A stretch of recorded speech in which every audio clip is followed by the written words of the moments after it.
Media വ്ളോഗ്സിലേക്ക് എല്ലാവർക്കും സ്വാഗതം. ഞാൻ ഇന്നൊരു രാവിലെ മുതൽ ഉച്ച വരെയുള്ള കുറച്ച് വീഡിയോസാണ് ഇടുന്നത്. പുറത്താണെങ്കിൽ നല്ല മഴ. ഞാൻ രാവിലെ ചായയൊക്കെ കുടിച്ച് മഴയൊക്കെ കണ്ട് ആസ്വദിച്ച് കുടിച്ചിട്ടൊക്കെ നിൽക്കുവാണ്. രാവിലെ ഇവിടെ ബ്രേക്ക്ഫാസ്റ്റിന് പുട്ട്, പയർ, പപ്പടം, പിന്നെ മുളകും കൂടി വറുത്തതാണ്. പിന്നെ ചിക്കനും വാങ്ങിച്ച് വെച്ചിട്ടുണ്ട്. നമുക്കൊന്നൊരു ചിക്കൻ റെസിപ്പിയും കൂടെ നോക്കാം. പയർ ഞാനിവിടെ പുഴുങ്ങാനായിട്ട് വെച്ചിട്ടുണ്ട്. പിന്നെ അതിന് ശേഷം കുറച്ച് ഉപ്പ് വെള്ളത്തിൽ ആവശ്യത്തിന് വറ്റൽമുളകിട്ട് അതിനൊന്ന് കുതിർക്കാൻ വെച്ചിട്ടുണ്ട്. അത് കഴിഞ്ഞ് പുട്ടവിച്ചിട്ടുണ്ടായിരുന്നു. പയർ റെഡിയായി, പപ്പടവും പൊരിച്ച് മുളകും കൂടി വറുത്തെടുത്തിട്ടുണ്ട്. എല്ലാവരും ബ്രേക്ക്ഫാസ്റ്റൊക്കെ കഴിച്ചു തുടങ്ങി. നമുക്ക് ഒരു ചിക്കൻ ഫ്രൈ ചെയ്യണമെന്ന് നോക്കാം. ഞാനിവിടെ ഇഞ്ചി, വെളുത്തുള്ളി, പച്ചമുളക് എല്ലാം കൂടി മിക്സിയുടെ ജാറിനകത്തോട്ട് ഇട്ടിട്ടുണ്ട്. അതൊന്ന് ചതച്ചെടുക്കാം. കറിക്ക് വേണ്ടിയിട്ടും ഫ്രൈക്ക് വേണ്ടിയിട്ടുമാണേ. എന്നിട്ടിവിടെ ഫ്രൈക്ക് വേണ്ടിയിട്ട് ഞാൻ കുറച്ച് കുരുമുളകും പിന്നെ മുളക് പൊടിയും മല്ലിപ്പൊടിയും മഞ്ഞൾപ്പൊടിയും കൂടി എടുത്തിട്ടുണ്ട്. ഉപ്പും കൂടി എടുത്തിട്ടുണ്ട്. ഉപ്പ് മാഗ്നേറ്റ് ചെയ്യാൻ സമയത്ത് അത് അതിനകത്ത് ഇട്ടിട്ടുണ്ടായിരുന്നു. എന്നിട്ട് അത് മാഗ്നേറ്റ് ചെയ്തിട്ട് ഫ്രീസറിൽ കുറച്ച് സമയം റെസ്റ്റ് ചെയ്യാൻ വയ്ക്കാം. അതിനുശേഷം ഒരു കുക്കർ ഗ്യാസ് സ്റ്റൗവിലോട്ട് വെച്ച് കൊടുത്തതിന് ശേഷം കുറച്ച് വെളിച്ചെണ്ണ ഒഴിച്ചതിന് ശേഷം കുറച്ച് കറുകപ്പട്ട, പെരുംജീരകം, ഗ്രാമ്പു ഇതെല്ലാം കൂടി ഇട്ട് നല്ലപോലെ ഒന്ന് മൂപ്പിച്ചതിന് ശേഷം കുറച്ച് കറിവേപ്പിലയും കൂടി ഇട്ട് കൊടുത്തിട്ട് ഒരു 4 മീഡിയം സൈസ് സവാള അരിഞ്ഞ് വെച്ചിട്ടുണ്ട്. അതും കൂടി ഇട്ട് നല്ലപോലെ ഒന്ന് വഴട്ടിയെടുക്കാം. ഞാനിവിടെ 1 കിലോ ചിക്കന് വേണ്ടിയിട്ടാണ്, 1.25 കിലോ വരും ആ ചിക്കന് വേണ്ടിയിട്ടാണ് ഈ സവാള എടുത്തേക്കുന്നത്. ഒരു 4 മീഡിയം സൈസ് സവാള നല്ലപോലെ ഒന്ന് വഴട്ടാം. കുറച്ച് ഉപ്പും കൂടി ഇട്ട് വഴട്ടാമേ. എൻ്റെ ചാനൽ ഒന്ന് സബ്സ്ക്രൈബ് ചെയ്തേക്കണേ. ലൈക്കും ചെയ്യണം, ഷെയറും ചെയ്യണം. നല്ലപോലെ ഒന്ന് വഴറ്റിയതിന് ശേഷം നമുക്ക് ഞാൻ നേരത്തെ റെഡിയാക്കി വെച്ചിരിക്കുന്ന ഇഞ്ചി, വെളുത്തുള്ളി, പച്ചമുളക് അതും കൂടെ ഒന്ന് ചതച്ചതിട്ട് കൊടുക്കാം. അതും കൂടെ ഇട്ടൊന്ന് മൂപ്പിച്ചെടുക്കാം. എന്നിട്ട് വേറൊരു പാന് ഗ്യാസ് സ്റ്റൗവിലോട്ട് വെച്ച് കൊടുക്കാം. അതിനകത്തോട്ട് ഞാൻ കുറച്ച് മല്ലിപ്പൊടിയും മുളക് പൊടിയും കൂടി ഇട്ടൊന്ന് മൂപ്പിച്ചെടുക്കുന്നുണ്ട്. ഞാനിവിടെ 1 സ്പൂൺ മുളക് പൊടി ഇട്ടിട്ടുണ്ട്. അതിന് ശേഷം 2 സ്പൂൺ മല്ലിപ്പൊടിയും കൂടി ഇട്ടൊന്ന് മൂപ്പിച്ചെടുക്കുക.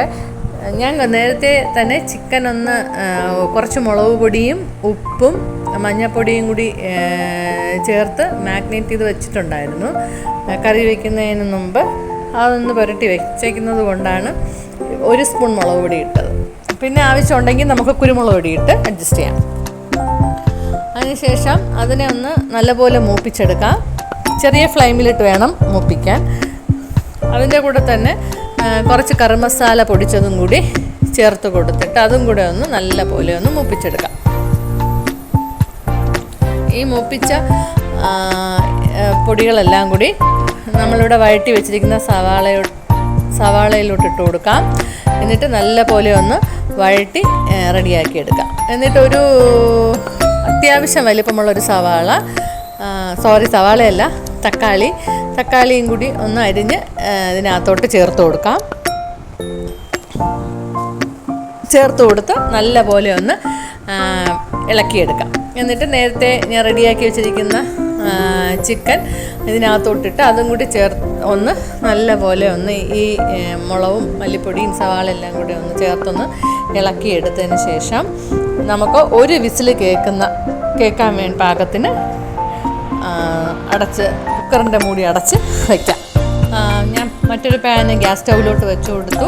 വെളിച്ചെണ്ണ ഒഴിച്ച് കുറച്ച് കറിവേപ്പിലയും കൂടി ഇട്ട് കൊടുത്തതിന് ശേഷം നേരത്തെ മാഗ്നേറ്റ് ചെയ്ത് വെച്ചിട്ടുണ്ടായിരുന്ന ചിക്കൻ ഫ്രീസറിൽ നിന്ന് എടുത്തിട്ടുണ്ടായിരുന്നേ, അതും കൂടി ഇതിനകത്തോട്ട് വെച്ച് കൊടുത്ത് നമുക്ക് ഫ്രൈക്ക് വേണ്ടി റെഡിയാക്കാം. അപ്പോഴത്തേക്കും കുക്കർ വിസിൽ കേട്ടായിരുന്നു, ചിക്കൻ വെന്തായിരുന്നു. അതിനെ നമുക്ക് വേറൊരു ചട്ടിയിലോട്ടിട്ട് നല്ലപോലെ ഒന്ന് തിളപ്പിച്ചെടുക്കാം. എന്നിട്ട് ഞാൻ കുറച്ച് തേങ്ങയുടെ പാലൊന്ന് ഇതിനകത്തോട്ട് ഒഴിച്ചു കൊടുക്കുന്നുണ്ട്. എന്നിട്ട് നല്ലപോലെ ഒന്ന് ഇളക്കിയെടുക്കാം. എന്നിട്ട് കുറച്ച് 1 സ്പൂൺ കുരുമുളക് പൊടിയും കൂടി ചേർത്ത് നല്ലപോലെ ഇളക്കി ഒന്നും കൂടി തിളപ്പിച്ചതിന് ശേഷം നമുക്ക് വാങ്ങി വയ്ക്കാം.